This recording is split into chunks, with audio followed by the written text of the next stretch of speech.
Moskva rayonunun Berдыбул жалпы орто билим берүүчү мектебинин коомдук гуманитардык сабактарынын онлайн семинарынын жалпы иш-чарасына кош келиңиздер. Саламатсыздарбы? Президентибиздин жарлыгы менен 2022 жыл тоолордун экосистемасын коргоо жана климаттык туруктуулук жылы деп жарыяланды. Бүгүнкү семинарыбыздын темасын быйылкы жылдын аталышына байланыштырууну туура көрдүк. Темабыз тоолор экологиянын келечеги. Анда эмесе коомдук гуманитардык цикл сабактарында окуучулардын долбоорлук изилдөө иштери боюнча окуучулардын презентациясына көңүлүңүздөрдү бурабыз. Долбоорумдун темасы тоолордо туризмди өнүктүрүү. Кыргызстан Орто Азияда жайгашкан тоолуу өлкөлөрдүн бири болуп саналат. Анын көп пайызын тоолор ээлейт. Ошондой эле Кыргызстанда эң бийик чоку Жеңиш чокусу деп аталат. Анын бийиктиги 7439 метр. Эң жапкыч жери 401 метр. Менин проектим боюнча тоонун үстүндө жайгашкан 5 жылдыздуу мейманкананын проектин чыгып келген мына. Анын жанында коруктар, лыжа тебүүчү жайлар, муз аянтчалар жана канатный дорогалар жайгашкан. Терек четинде карагайлар. Бул жерге туристтер келип, коруктардын ичине кирип, кызыл китепке кирген жаныбарларды көрсө болот. Жана тоого болгон саякатта улантылат да. Кыргызстандын тоолорунда ушундай туристтик борборлор дагы көбүрөөк болсо, бул Кыргызстандын экономикасын өнүктүрөт деген ишеничте бар. Кыргызстанда жаратылыш өтө кооз келет. Биз ошол биздин кооз жаратылышты туура пайдаланып, туризмди өнүктүрсөк, биздин көп туристтер ар кайсы мамлекеттерден көп туристтер келип, биздин сыймыгыбыз артат деп ойлойбуз. Биздин өлкөбүз аябай тоолорго бай болгонуна карабастан, тоолорго өтө аз көңүл бурулганда, биз тоолор аркылуу экономикабызды аябай өнүктүрө алышыбыз мүмкүн. Өнүктүрүү жолдору аябай көп. Мисалы, Эржандын варианты, ал эми менин вариантым болсо альпинизм. Дүйнөдө альпинизмге кызыккан адамдар аябай көп. Биз болсо ушул жол менен туристтерди кызыктырып, экономикабызга чоң салым кошо алабыз деп ойлойм.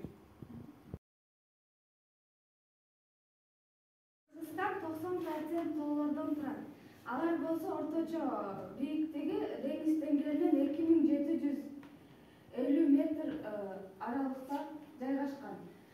Кыргызстандын экономикасын тез өнүктүрүү жолу бул тоо кен өнөр жайларын иштетүү. Кыргызстандагы кен байлыктар, булар күнүчү кен байлыктар, металлдар, тоо химиялык чийки заттар, курулуш материалдар, дарылоочу батпактар жана минералдык суулар. Күйүүчү кен байлыктарга көмүр, газ, мунай жана башкалар кирет. Металлдарга темир, жез жана башкалар. Ал эми курулуш материалдарга таштар, акиташ, чопо жана башкалар кирет. Тоо химиялык чийки заттарга слюда, графит жана башкалар. Ал эми дарылоочу батпактар, бул дагы кен болуп саналат. Алар деген Ысык көлдө, Жалал Абадда жана Чүй өрөөнлөрүндө кездешет. Ушул кен байлыктарынын ичинен, күйүүчү кен байлыктарынын ичинен көмүр Кыргызстанда запасы боюнча 1-орунда турат. Ал Өзбекстан, Тажикстан жана Түркменистандан караганда Кыргызстанда көп. Анын жалпы болжол менен жалпы запасы 1 миллиарддан ашуун тонна болуп эсептелинет. Кыргызстанда 70-тен ашык көмүр кендери жана кенчелер бар. 1950-жылга чейин Кыргызстан Орто Азиянын качыгары болуп эсептелинген.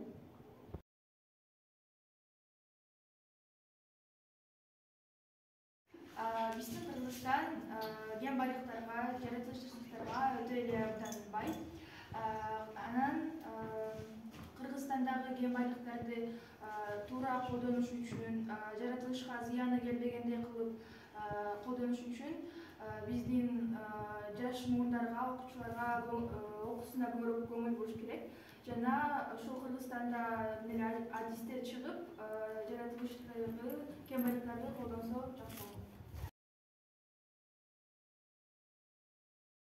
Кара зоолор ар кай жерде каркайып, катмарлашып калың тартып заңгайып, алмаз сымдуу көккө тийген миздери арыстандын азуусундай аксайып. Жаз келерде эң биринчи жаз конуп, кыш келерде эң биринчи кыш тоңуп, ай аламга ай тиелек кезинде эң биринчи ай жамылып ак болуп. Кыргыз тоосу элдин сүйгөн тоолору, мындай сонун асыл тоолор болорбу? Асман тиреп жеңе билген ар качан, өлкөбүзгө кас санаган жоолорду.